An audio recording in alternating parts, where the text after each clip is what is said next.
नमस्कार दोस्तों, स्वागत है आपका टेक्नो डिफेंस अपडेट पे। तो दोस्तों, जैसा कि आप सबको पता है कि भारत अब जो जेट ट्रेनर की फील्ड है उसमें ऑलमोस्ट आत्मनिर्भर बन चुका है। यानी कि अब हम जो ट्रेनिंग के लिए जेट्स को इस्तेमाल करते हैं वे भारत में ही स्वदेशी तौर पर बने हुए होते हैं। तो इसके बाद अब जो हमारी HAL है तो उन्होंने एक और बड़ी अपडेट दी है एलियोच हेलीकॉप्टर को लेकर के।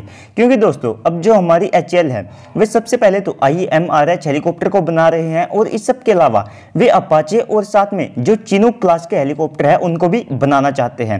तो इसी के साथ जो हेलीकॉप्टर की फील्ड है उसमें भी हम बहुत जल्द ही आत्मनिर्भर बनने वाले हैं। तो इसी में आर माधवन जी और साथ में HAL ने मीडिया को बताया है कि 2024 से लेकर के 25 तक जो HAL है तो वे LUH हेलीकॉप्टर का जो प्रोडक्शन रेट है उसे 30 हेलीकॉप्टर पर ईयर तक कर देंगे। और इसके अलावा यहाँ पर ये जो प्रोडक्शन रेट है इसको 2027 से लेकर के 28 तक डबल कर दिया जाएगा, जिसके साथ HAL जो है वो एक साल में यहाँ पर 60 जो LUH हेलीकॉप्टर है उन्हें बनाने में सक्षम होगी। तो ये जो LUH हेलीकॉप्टर है यानी कि लाइट यूटिलिटी हेलीकॉप्टर, तो ये 3 टन क्लास की कैटेगरी में आता है और ये काफी ज्यादा फेमस हेलीकॉप्टर भी है क्योंकि इसकी जो कैपेबिलिटीज है वे काफी ज्यादा यहाँ पर अच्छी है। जो कार 226 हेलीकॉप्टर है वो एक ट्विन इंजन हेलीकॉप्टर है, लेकिन उसके बावजूद भी जो हमारा LUH हेलीकॉप्टर है ये परफॉर्मेंस के मामले में जो कार 226 हेलीकॉप्टर है उसको काफी ज्यादा अच्छी टक्कर देता है।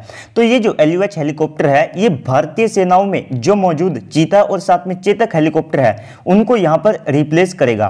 तो हाल ही में भारत ने कार 226 हेलीकॉप्टर की जो डील है तो उसे कैंसिल कर दिया है। तो इस डील के कैंसिल होने से जो सबसे ज्यादा बड़ा फायदा है वो हमारे LUH हेलीकॉप्टर को ही यहां पर मिला है, क्योंकि इस डील के कैंसिल होने के बाद अब जो हमारी भारतीय सेनाएं हैं तो इनको 350 से लेकर के 400 जो हेलीकॉप्टर है उनकी यहां पर आवश्यकता पड़ेगी, जिसमें अकेले जो इंडियन नेवी है वो लगभग 111 जो LUH हेलीकॉप्टर है उनको ऑर्डर करेगी। और इसके बाद HAL का ये जो हेलीकॉप्टर है तो ये अब पब्लिक यूज के लिए अवेलेबल और साथ में रेडी भी है। तो इसी के तहत जो हमारी HAL है तो उनको लगभग 10 जो LUH है तो उनके ऑर्डर मिले हैं और ये जो ऑर्डर हैं ये यहाँ पर पवन हंस लिमिटेड द्वारा दिए गए हैं। और इसके अलावा जो हमारी HAL है वे एक्सपोर्ट के लिए लगभग 100 जो LUH हेलीकॉप्टर है उनको यहाँ पर बनाना चाहती है और इतने ऑर्डर मिलने की जो हमारी HAL है उनको उम्मीद भी है।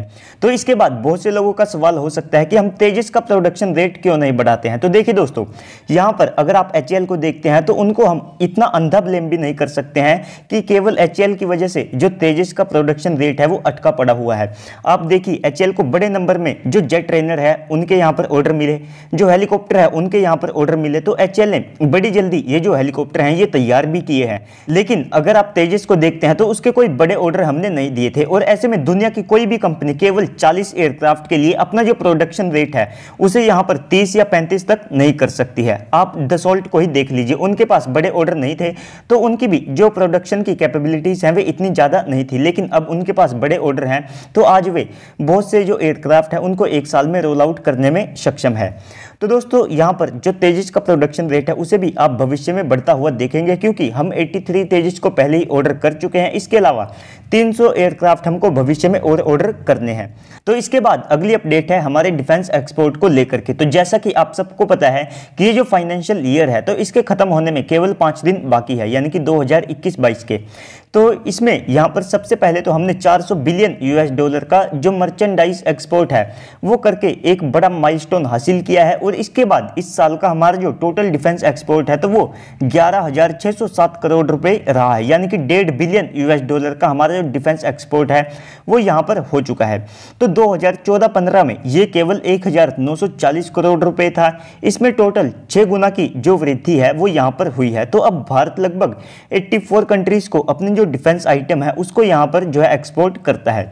तो 2024-25 तक हमने लगभग 35,000 करोड़ यानी कि 5 बिलियन US के जो डिफेंस आइटम है इनको एक्सपोर्ट करने का जो यहाँ पर टारगेट है वो रखा है। तो इसके लिए जो वियतनाम है वो यहाँ पर हमारी ब्रह्मोस मिसाइल को खरीदना चाहता है। मलेशिया के टेंडर में जो तेजस है वो अच्छी खासी जो टक्कर है वो अपने अपोनेंट एयरक्राफ्ट को दे रहा है। और साथ में जो बहरीन है तो उसने हाल ही में जो अर्जुन टैंक है उसको खरीदने में अपनी जो रुचि है वो यहाँ पर दिखाई है।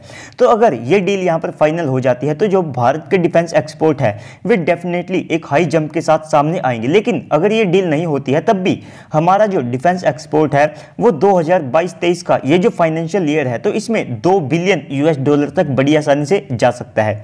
तो दोस्तों इन अपडेट के ऊपर आपको क्या लगता है कमेंट सेक्शन में बताइएगा। साथ में वीडियो को लाइक करके चैनल को सब्सक्राइब कर दीजिएगा ताकि आपको ऐसे वीडियोस मिलते रहे। तो चलिए दोस्तों आज की इस वीडियो में इतना ही, मिलते हैं अगली वीडियो में, तब तक के लिए गुड बाय, जय हिंद।